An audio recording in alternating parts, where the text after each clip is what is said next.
morning, everybody.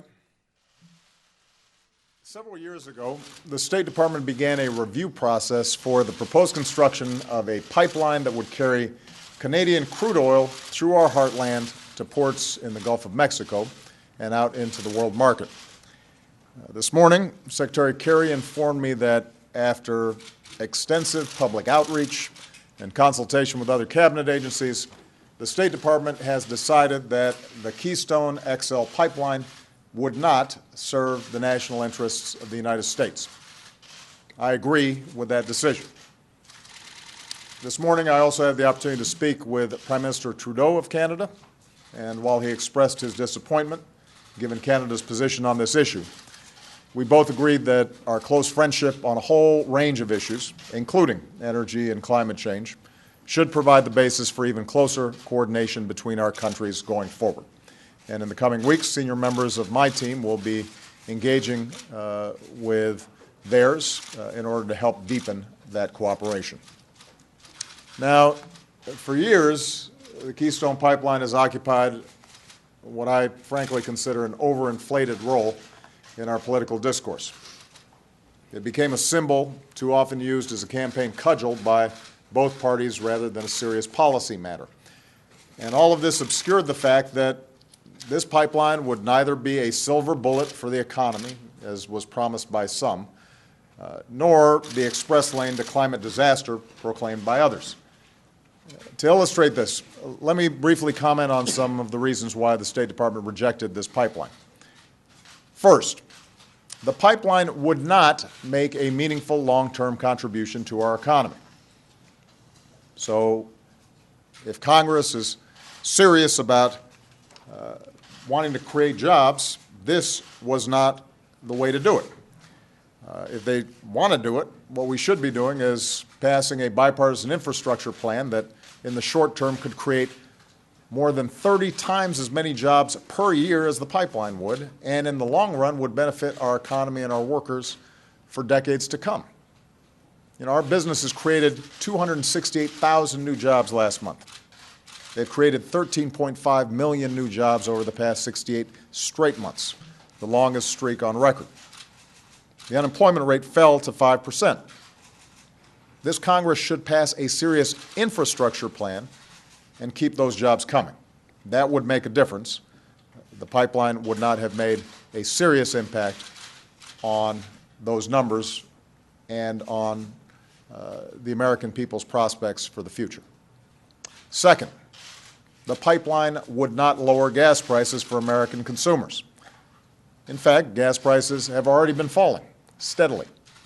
The national average gas price is down about 77 cents over a year ago. It's down $1 over 2 years ago. It's down $1.27 over 3 years ago. Today, in 41 states, drivers can find at least one gas station selling gas for less than $2 a gallon. So while our politics have been consumed by a debate over whether or not this pipeline would create jobs and lower gas prices, we've gone ahead and created jobs and lowered gas prices. Third, shipping dirtier crude oil into our country would not increase America's energy security. What has increased America's energy security is our strategy over the past several years to reduce our reliance on dirty fossil fuels from unstable parts of the world.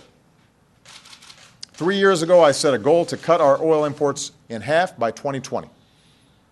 Between producing more oil here at home and using less oil throughout our economy, we met that goal last year, 5 years early. In fact, for the first time in 2 decades, the United States of America now produces more oil than we buy from other countries. Now, the truth is, the United States will continue to rely on oil and gas as we must transition to a clean energy economy. That transition will take some time, but it's also going more quickly than many anticipated. Think about it. Since I took office, we've doubled the distance our cars will go on a gallon of gas by 2025, tripled the power we generate from the wind, multiplied the power we generate from the sun 20 times over. Our biggest and most successful businesses are going all in on clean energy. And thanks in part to the investments we've made, there are already parts of America where clean power from the wind or the sun is finally cheaper than dirtier conventional power. The point is, the old rules said we couldn't promote economic growth and protect our environment at the same time. The old rules said we couldn't transition to clean energy without squeezing businesses and consumers. But this is America, and we have come up with new ways and new technologies to break down the old rules. So that today, homegrown American energy is booming, energy prices are falling, and over the past decade, even as our economy has continued to grow, America has cut our total carbon pollution more than any other country on earth. Today, the United States of America is leading on climate change with our investments in clean energy and energy efficiency. America is leading on climate change with new rules on power plants that will protect our air so that our kids can breathe. America's leading on climate change by working with other big emitters like China to encourage and announce new commitments to reduce harmful greenhouse gas emissions. In part because of that American leadership, more than 150 nations representing nearly 90% of global emissions have put forward plans to cut pollution. America is now a global leader when it comes to taking serious action to fight climate change. And frankly, approving this project would have undercut that global leadership.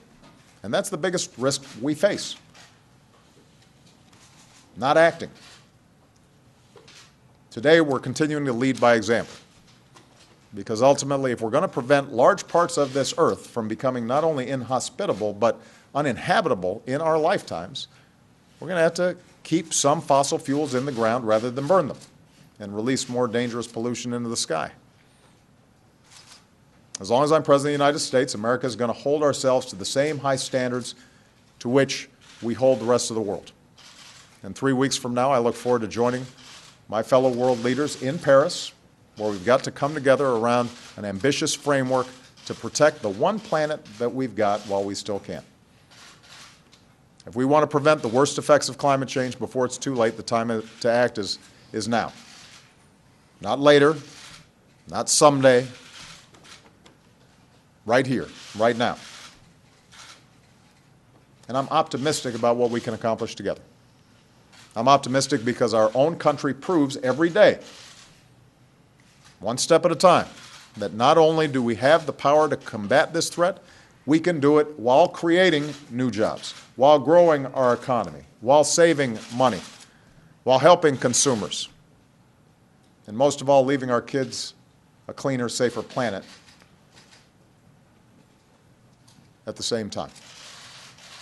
That's what our own ingenuity and action can do. That's what we can accomplish. America's prepared to show the rest of the world the way forward. Thank you very much. Can